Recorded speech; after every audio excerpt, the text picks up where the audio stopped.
travailles sur toi. Tu lis, tu fais des séances de thérapie, tu avances. Tu ressens du mieux à l'intérieur. Tu te sens plus apaisé, plus clair, comme si un poids s'était envolé. Et pourtant, il y a un mur. Quelque chose coince. Tu retrouves ton quotidien avec la sensation qu'il ne colle plus. Ton environnement, lui, reste figé. Et si le véritable blocage n'était plus en toi, mais autour de toi? Bienvenue dans J'évolue, donc je suis. Aujourd'hui, on va parler de ces moments où tu changes, mais ton environnement, lui, ne suit pas. Et comment cela peut freiner, voire saboter les effets du travail intérieur que tu as engagé. Bienvenue dans J'évolue, donc je suis. Ici, nous explorons la transformation personnelle et la conscience de soi. Ensemble, nous allons découvrir comment surmonter les défis de la vie et devenir les alchimistes de notre propre existence. Préparez-vous à un voyage intérieur riche en découvertes et en évolution.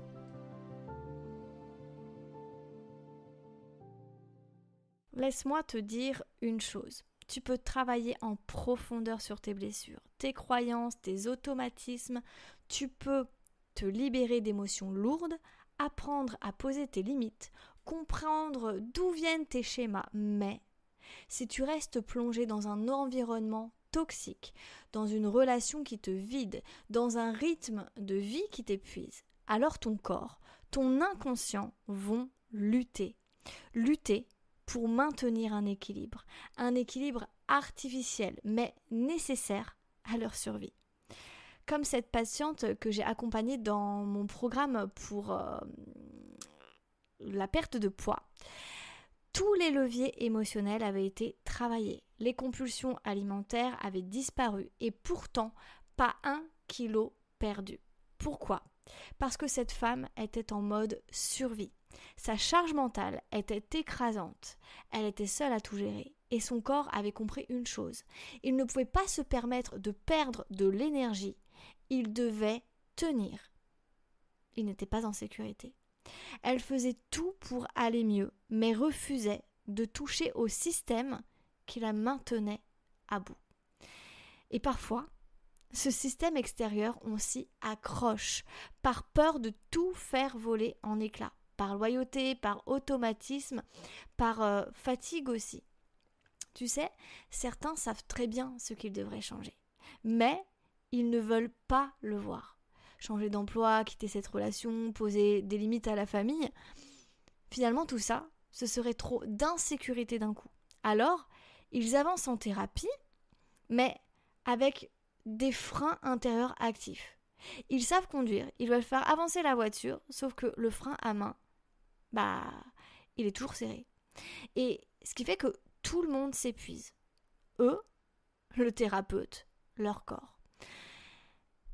Je pense également à un autre patient. Il venait pour un mal-être diffus. Anxiété, colère, fatigue et j'en passe.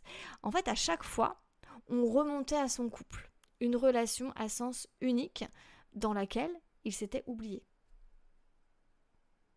Il le savait, il le verbalisait en plus, mais il restait et chaque avancée qu'on faisait était comme un pas en avant et 2 en arrière parce que l'environnement faisait résonner en boucle l'ancien schéma et il restait piégé finalement. Et là, le travail sur soi, il devient un pansement sur une plaie qu'on continue d'ouvrir chaque jour.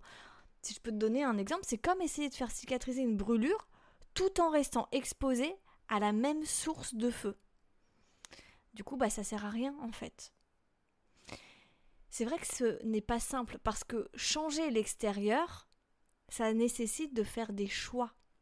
Dire non, partir, bouleverser un équilibre. Et parfois, c'est un système entier qu'il faut repenser. Mais à un moment, il faut se demander, est-ce que je veux aller mieux ou est-ce que je veux aller mieux sans rien changer ? Et crois-moi, c'est très différent en fait. C'est là que ton corps devient ton meilleur indicateur. Il te dira ce qui est viable. Il te dira si tu es dans un espace sûr ou dans une répétition de blessures. Il faut bien comprendre qu'il y a une forme de loyauté inconsciente au chaos. On veut avancer, mais on veut garder ce qu'on connaît. même si ce qu'on connaît nous fait mal. Ça, tu me connais maintenant, je le répète souvent. Donc, si je peux te donner quelques pistes pour avancer. Premièrement, demande-toi honnêtement, est-ce que mon environnement actuel me soutient ou m'éteint ? 2. Liste ce que tu peux changer, ce que tu peux aménager et ce que tu peux éventuellement déléguer. Même une petite action symbolique, crois-moi, ça peut tout débloquer. Mais ça nécessite de passer à l'action du coup. 3. Observe si tu attends que la thérapie fasse tout, alors que des actes concrets sont nécessaires. Et parfois, ces actes, ce sont des choix, et oui, qui sont inconfortables. Et que, je le dis souvent à mes consultants, l'hypnose, la thérapie, quel que soit le programme dans lequel on se lance, c'est pas une baguette magique. Ça demande une mise en action.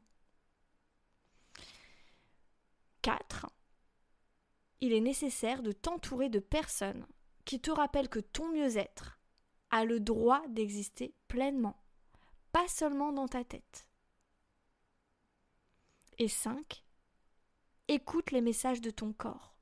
Fatigue chronique, douleur, somatisation. Ils sont parfois les seuls à ne pas mentir. D'accord ? Après, des fois, en effet, quand tu ouvres la parole, quand tu mets en place quelque chose, il est possible que ton corps s'exprime, d'accord ? Donc sois vigilante par rapport à ça. Des fois, c'est juste que ça t'a demandé un effort, donc le corps, il est en train de libérer aussi quelque chose. Mais quand c'est à répétition, dans ce système qui n'est pas sain pour toi, ton corps, il t'a donné des alertes depuis un moment déjà. Donc il est temps de l'écouter. Donc le travail intérieur est une clé, mais il ne suffit pas. Il doit être suivi de transformations extérieures, même petites, pour que le changement s'incarne vraiment. Donc si tu sens que tu tournes en rond, pose-toi cette question. Qu'est-ce que je refuse de changer autour de moi qui m'empêche de me libérer vraiment ? Et si tu as besoin d'être accompagné pour le faire, je t'invite à découvrir mes programmes d'accompagnement individuel, donc notamment incarner sa réussite et retrouver sa sécurité intérieure, ou mes programmes en ligne. Et n'hésite pas, pour cet été, je lance les cahiers d'été. C'est Glow Up intérieur et rentrer aligné pour faire un gros ménage justement, refocus sur tes objectifs et te permettre d'avancer pleinement pour cette seconde partie de l'année. Voilà, je te dis à très vite pour un nouvel épisode. Je te garde le sujet en réserve. Je ne te spoil pas. À bientôt.